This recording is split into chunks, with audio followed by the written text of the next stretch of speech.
Assalamualaikum warahmatullahi wabarakatuh. Alhamdulillahilladzi ja'alana wa iyyakum minal mu'minina wash-shalihin wal muttaqin alladzi biyadihi malakutu kulli syai'in wa ahsanul khaliqin. Asyhadu an la ilaha illallah wahdahu la syarika lahul qail wa'bud rabbaka hatta ya'tiyakal yaqin. Wa asyhadu anna sayyidana wa nabiyyana Muhammadanil qail inna fil jasadil mudghah in saluhat salahal jasadu kulluh wa in fasadat fasadu kulluh ala wahyal qalb.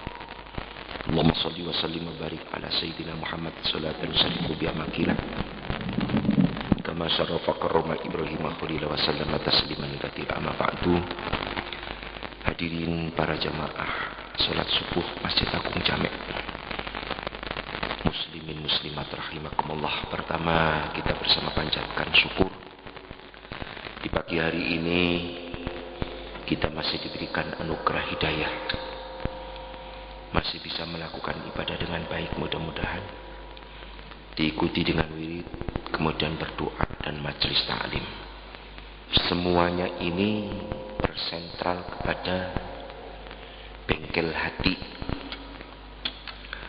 Sebab manusia ini nilainya apa kata di hati. Kalau hatinya baik akan jadi baik, tapi kalau hatinya jelek ya tetap jelek. Maka di dalam mengatasi problematika hidup yang kemarin sudah kita bahas, sarananya adalah berdoa. Berdoa ini harus diikuti oleh perasaan yang optimis. Jangan sekali-kali diikuti oleh perasaan pesimis. Ini sangat berpengaruh. Perasaan optimis itulah nanti yang akan dimunculkan oleh Allah selama kita tidak tergoyahkan. Kadang-kadang kita berdoa kepada Allah tapi batin kita ini diselimuti oleh rasa pesimis. Faktor negatif muncul. Kendati pun di dalam nilai otak kita itu mengarah ke negatif, tapi batin kita harus mendorong ke arah positif. Itu satu di antaranya ijabatul dakwah. Diterimanya, dikabulkannya permohonan manusia. Maka karena itu saya tekankan kemarin panjang lebar. Mohon maaf, saya ceramah tidak berani keras. Juga nanti mungkin sebentar saja, karena saya lagi radang tenggorokan.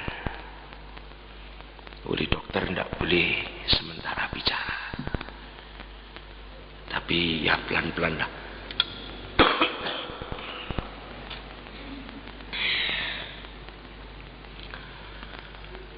Wallahu ma'an abdi ma dhanna bih. Allah akan bersamaan dengan apa yang hamba yakinkan. Jadi yakin beres-beres, cuman tunggu saat. Ya, cepat ataupun tidak ijabah, itu pasti diijabahi. Cuman timingnya kapan diberikannya, itu yang kadang-kadang kita memaksa diri. Tapi unsur positif tetap kita ajukan. Kita taruh di depan. Kita optimismekan. Jangan sampai dikuasai oleh perasaan pesimis. Terus yang kedua, cara kita berdoa kepada Allah harus menggunakan pendekatan. Pendekatan inilah yang dikatakan wabtahu ilaihil wasilata wa jahidu fi sabilihi la'allakum tuflihun. Gunakanlah wasilah. Setiap permohonan itu diikuti oleh pendekatan. Ya contoh kecil saja lah. Sembahyang. As-salatu ya doa, sembahyang itu berdoa. Tapi kalimat-kalimat berdoa itu di dalam sembahyang cuma hanya beberapa poin saja.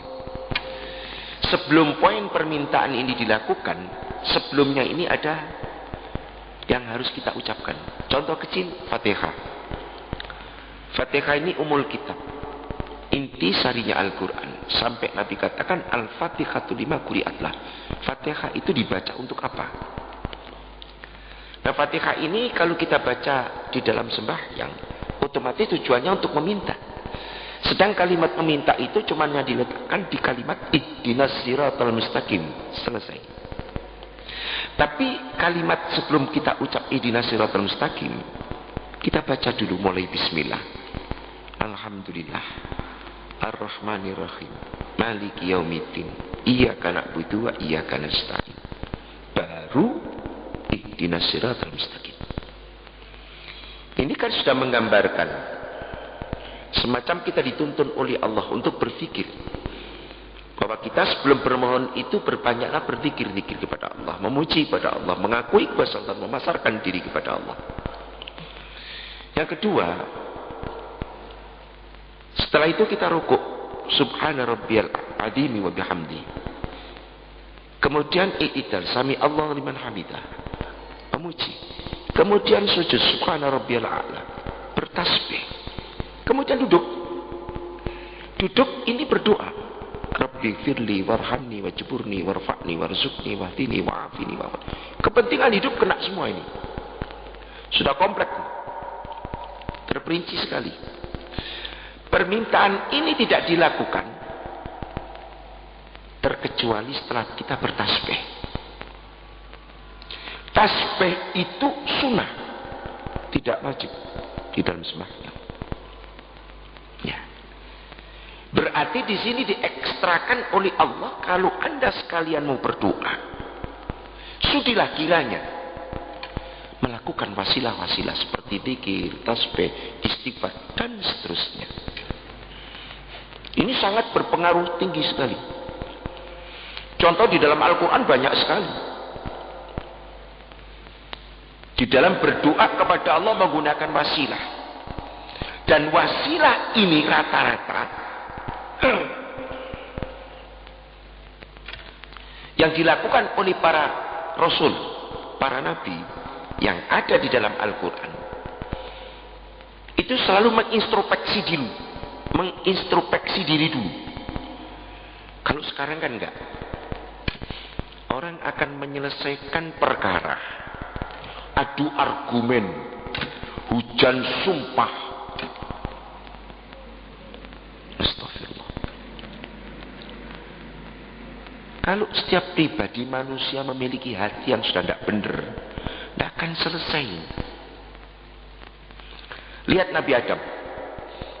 Nabi Adam diturunkan ke dunia. Kalau boleh Nabi Adam berbantah, beradu argumen, Adam pasti jawab, loh, kenapa ya Allah saya kok dikeluarkan? Loh, kamu kan makan buah kultif, tapi saya kan lupa. Alasannya kuat sebenarnya. Tapi untuk menyelesaikan masalah bukan demikian. Akui saja bahwa itu memang salah. Tidak usah ada argumen. Tidak usah pakai harga diri, gengsi, malu.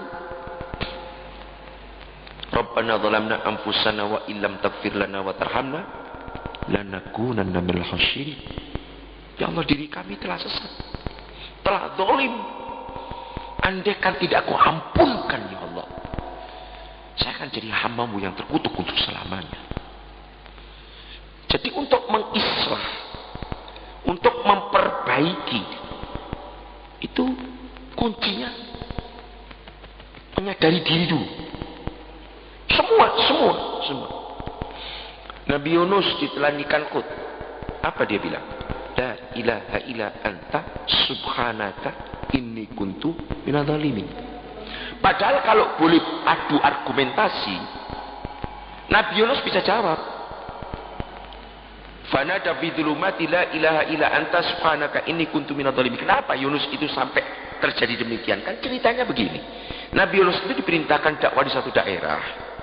Karena orangnya hatinya tertutup, semacam percuma lah. ya otomatis otak kita pasti mikir, ya percuma saya ada berdakwah di sini. Lebih bagus saya pindah aja di daerah yang lain, lebih manfaat. Cara pikiran otak demikian. Dan Yunus pun juga begitu. Fadhaba mughadiban, dia pergi pindah tempat lain, didorong oleh faktor rasa nafsu, marah karena umatnya dikasih nasihat nggak mau ngikut. Setelah pindah tempat ternyata salah. Salahnya apa? Lah Allah perintahkan dakwah di sini, kok pindah maunya sendiri, tidak menunggu perintah Allah. Lihat Muhammad. Nabi Muhammad hijrah ke kota Madinah. Secara strategi peperangan Muhammad harus pindah. Di dalam musyawarah sahabat pun memutuskan untuk pindah. Makanya sahabat pindah duluan. Dan Nabi lain dengan statusnya para sahabat. Kalau sahabat umat, kalau Nabi Rasul utusan. Artinya utusan jangan sekali bergerak tanpa ada perintah yang utus. Apapun resikonya. Nah, Yunus tidak. Dipikir-pikir dewi, diputus-putusi dewi. Pindah pada pamughadiban, pindah pergi dengan hati yang mendongkol. Fadhanna alla naqdiru alaihi, dikira Tuhan mendiamkan. Ternyata Tuhan bertindak lain. Begitu pindah tempat, seberang laut, jatuh ke laut, makan ikan hut. Ya.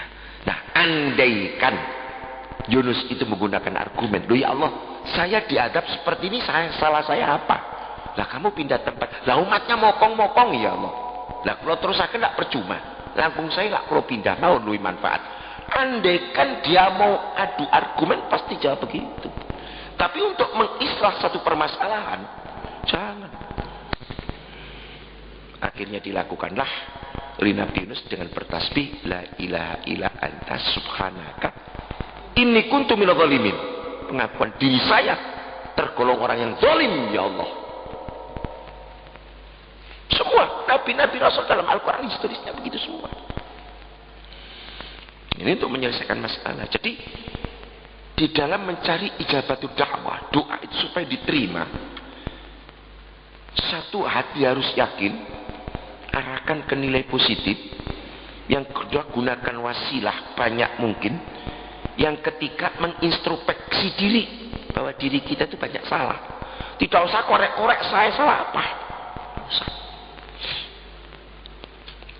Yang keempat, timing waktu. Yang kelima, tempat. Waktu yang paling tepat ba'da likulli maktubatin, kata Rasulullah SAW.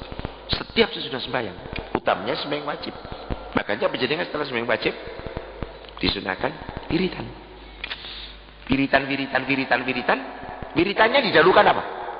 Bukan dzikirnya, bukan tasbihnya, tetapi istighfarnya. Ini kan mengintrospeksi dulu. Astagfirullahaladzim. Ini wasilahnya digunakan. Nah, kalau kita lihat suasana sekarang, nggak jalan ini Pak. Malah ini bulat, mari-mari, ngambang terus. Ya semuanya bertahan, semuanya mengakui kebenaran, tapi tidak ada satu pun yang mengakui kesalahan. Padahal salah. Kemudian setelah timing waktu kapan itu dilakukan, waktu yang ijabah, itu waktu di saat kita sudah salat. Setelah itu baru kita sunnah, kalaupun ada sunnah. Kemudian tempat, maka mustajabah. Maka mustajabah jelas, kalau Makkah Madinah tidak usah kita bahas. Kalau di daerah kita ini, maka mustajabah itu di pintu masjid. Pintu masjid tempat keluar masuknya umat manusia beribadah. Di situ tempat malaikat mencatat. Di saat kita masuk pada pintu itu, kita berdoa pada Allah sebanyak mungkin. Tapi ya tahu diri, jangan menghalangi orang, minggir di dekat pintu berdoa. Global saja. Rabbana atina fid dunya hasanah wa fil akhirati hasanah wa qina adzabannar. Rabbana atina fid dunya hasanah ya Allah. Dadosaken gesang urip di dunya niki Gusti. Saya dalam arti bebas dari cobaan, gangguan dan seterusnya. termasuk kesehatan lengkap. Wa fil akhirati hasanah. Dan besok saya hidup di akhirat itu selamat ya Allah. Dalam arti apa? Matinya husnul khotimah. Gak soro-soro. Ono wong mati lu tahun-tahunan gak mati-mati. Sampai sing ngopeni jengkel. Ya, yang kita minta ya Allah, jadikan saya akhir hidup saya, jangan menyusahkan siapapun. Ya. Jangan menyusahkan siapapun. Jadi matinya itu enak. Dan mati ini juga perlu diarahkan, buatan ngawur. Mati itu kalau di dalam ilmu tasawuf, manusia itu nek pun tuwa, ya masih gak tuwa, mati saniki iki nom akeh sing mati. Ya. Rating saya, baraan saya itu banyak yang mati. Kemarin pagi saya dapat SMS dari Jakarta. Teman kita IKPM, Pondok Modern, rating zaman tahun 60-an. Itu meninggal, Haji Ibrahim. Dia juga seorang ulama. Meninggal. Saya dapat SMS teman-teman. Ya mati kadang tua, kadang muda. Nah terus untuk menyikapi seperti itu gimana? Kalau di dalam tasawuf kita harus memiliki ilmu wukuf qalbi. Wukuf qalbi itu mendidik hati kita untuk mensentralisasikan kepada Allah mutlak. Jangan dipengaruhi ilustrasi kita dengan aktivitas dunia. Karena kita akan menghadap pada Allah. Bicara nih, ini didilatih. Pikiran cekak muyek. Sebab kadang-kadang mau mati nu pikirannya muyek. Utamanya orang yang tua-tua ya. Yang sudah punya anak, cucu, pikirannya mayu. Engkau putuku ya apa, durung rabi, engkau anakku iki apa, engkau dunia wah ini kubrah. Ini kalau tidak dilatih wukuf qalbi, bisa jadi su'ul khotimah. Makanya kita disunahkan menghadapi orang sakaratil maut itu hendaklah diikuti dengan nuansa-nuansa agamis. Banyak dikit baca Quran. Lah mana tahu Pak Mujahid orang itu mau mati apa tidak? Ya ini bukan syariat agama tapi bisa kita titi gitu loh. Ini sama Pak. Ono wong ngelbokno memean. Memean itu Pak Suryo. Memean jemuran. Nah, jemuran itu pakaian baju yang baru dicuci, dikeringkan. Itu kan dipanaskan. Tapi kalau terjadi mendung, dimasukkan apa tambah ditokno? Dimasukkan. Nah, yang nyuruh siapa? Hakim. Dalilin di. Kau no. Nah, segala sesuatu yang terjadi di dunia ini min ayatillah. Dari min ayatillah itulah kita dididik untuk jeli menelaah. Aku nek jegur sumur iku nek gak iso nglangi mati. Ya aja dilakoni. Ya. Dan begitu seterusnya. Nah, kalau sudah kita tahu mendung, ya memang dilebokno. Nah sakniki Nabi Muhammad niku lahir dina napa? Senin. Sidani. Dina Senin. Laqad kana lakum fi Rasulillahi uswatun hasanah. Seluruh perilaku kehidupan Muhammad itu contoh. Iki lahir Senin. Lho mati niku Senin. Lho nek ngono wong mati gak ada sangka kelahiran. Memang panjenengan kita ini. Jadi kalau wong lorone nemen, dokter sudah hampir semi angkat tangan, kondisi tidak berkembang bagus tambah menurun, delok dina kelahiran iki. Dina apa? Lahir dina Sabtu. Lah saiki Jumat. Kok nek ngono meneh esuk. Wis nek ngono tungguken wacana Quran. Wacana Yasin dan supaya pikiran orang ini terfokus kepada ibadah. Di samping dia juga harus disiapkan adanya ilmu wukuf qalbi. Sampai Nabi memberikan sayembara, mangkana akhiru kalam la ilaha illallah ta'ala jannah.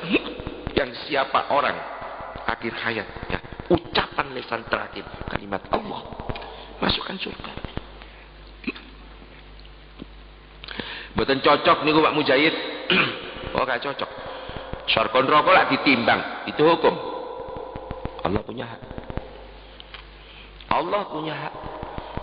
Hukum tinggal hukum. Sing jenenge nyabrang laut iku mesti nganggo kapal, nganggo perahu. Nek Allah punya bikin proyek jalan tol, seret jadi-jadi. Nggak usah tetap sembur-sembur berduk kabeh kesuwen. Jeret jadi-jadi. Haknya Allah. Besok orang masuk surga timbang. Umat Muhammad ada masuk surga tanpa hisab. Itu hak Allah. Ya, termasuk mukjizat dan seterusnya. Itu sebenarnya haknya Allah. Nah, karena itu kita mesti mengintrospeksi diri di dalam mengutarakan segala kekhilafan-kekhilafannya. Ini diantara salah satu trik untuk mencari ijabah.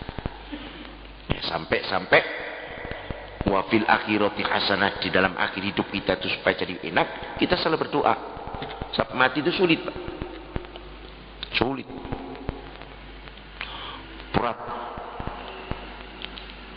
Nabi Idris alaihissalam dalam sejarah kisah beliau itu pernah mengalami mati. Setelah dihidupkan kembali, beliau menangis. Ditanya oleh malaikat di mata Kiai Idris, kenapa Anda menangis? Ya Allah, kula niku nabi, koyok ngeten rasane mati. Lamin dano umat koyok nopo. Niki yang dialami Nabi Idris. Jadi sakit, Pak.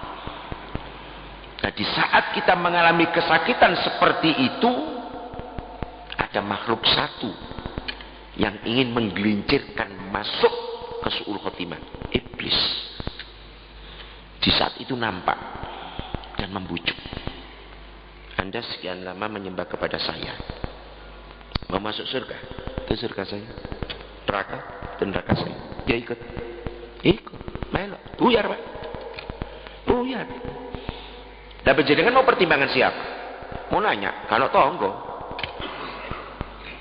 yang menunjukkan kita untuk selamat atau tidak, persiapan batin kita. Kalau kita memiliki keimanan yang kuat, prinsip ala sa'abudullah azza wa jalla, saya tetap kepada Allah, tidak kepada Anda. Nah, supaya selamat gimana caranya? Iblis jangan mendekat. Ini paling aman. Sebab kalau dekati iblis, jangan bilang 1.000.001 selamat, Pak. Sak dunia ini turun karena selamat. Nah, supaya ojo nyedek iblis ya apa carane? Pagrono. Pagerno apa? Pagrosi. Sing kuandel sing. Napa niku pagri? Zikir. Itu pagernya. Makanya orang lagi di saat akan menghadapi sakaratul maut, bacakan ayat-ayat Al-Quran, bacakan istighfar yang banyak, bacakan tasbih, dzikir dan seterusnya. Itu iblis gak akan mau mendekat. Terselamatkan ini calon mayit.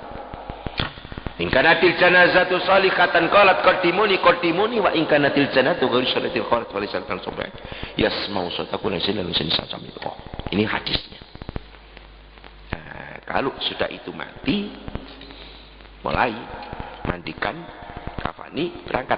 Ingkanatil janazatu solihatan, andaikan jenazah ini baik. Nah, baik of tidak, ini sudah jauh masuk dalam doa kita. Wafil akhirati hasanah. Itu sudah kena ini, Pak. Kita akan terselamatkan.